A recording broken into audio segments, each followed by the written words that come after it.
नमस्कार। जगत का सार में आपका स्वागत है। आज हम बात करेंगे एक ऐसी भावना की जो हर किसी के मन में कभी न कभी आती ही है। लोभ। थोड़ा और पैसा, थोड़ा और नाम, थोड़ी और पहचान। लेकिन क्या यही लालसा हमें शांत बनाती है? या फिर हम खो देते हैं संतोष, मन की शांति और रिश्ते? Daily life examples. लोभ कैसे जीवन को प्रभावित करता है? एक दुकानदार का लोभ। एक दुकानदार ने अपने सामान में थोड़ा मिलावट कर दी ताकि ज्यादा मुनाफा हो। पहले महीने में फायदा हुआ, लेकिन तीसरे महीने ग्राहक ही चले गए। मुनाफा स्थायी नहीं रहा क्योंकि वो लोभ आधारित था। दो स्टूडेंट का लोभ। रवि को 90% अंक आए, लेकिन वह संतुष्ट नहीं था। उसे 95% चाहिए था। वह डिप्रेशन में चला गया। लोभ ने उसकी मेहनत को भी शून्य कर दिया। श्रीमद् भगवद गीता सॉल्यूशंस। लोभ पर नियंत्रण कैसे पाएं? अध्याय 2, श्लोक 60। यत्तो ह्यपि कौन्तेय पुरुषस्य विपश्चितः इंद्रियाणि प्रमाथिनी हरन्ति प्रस्भमनः।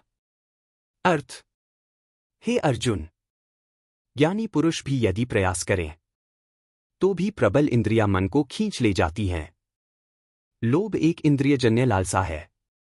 इसका समाधान केवल आत्मसंयम है। अध्याय 2, श्लोक 61। तानि सर्वाणि संयमे युक्त आसीत् मत्परः वशे ही यस्येन्द्रियाणि तस्य प्रज्ञा प्रतिष्ठिता। अर्थ। जिसने अपनी इंद्रियों को संयमित किया और अपने मन को ईश्वर में स्थिर किया, वही स्थिर बुद्धि वाला है। समाधान। मन को श्री कृष्ण में लगाएं, लोभ का नाश होगा। अध्याय 2, श्लोक 70।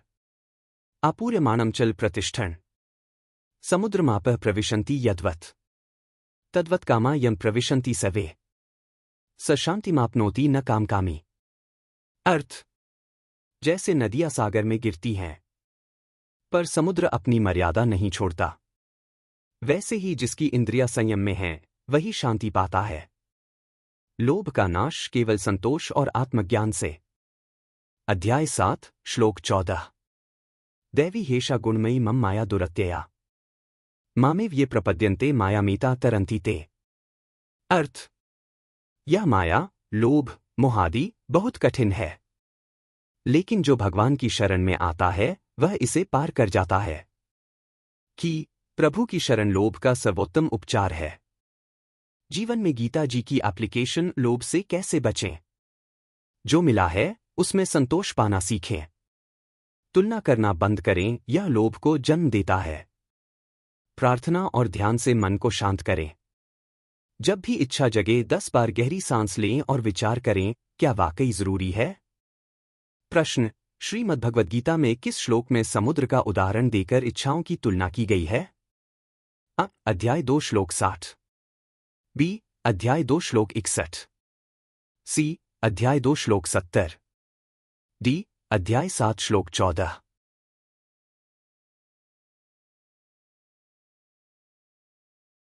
सही उत्तर है सी. अध्याय 2, श्लोक 70।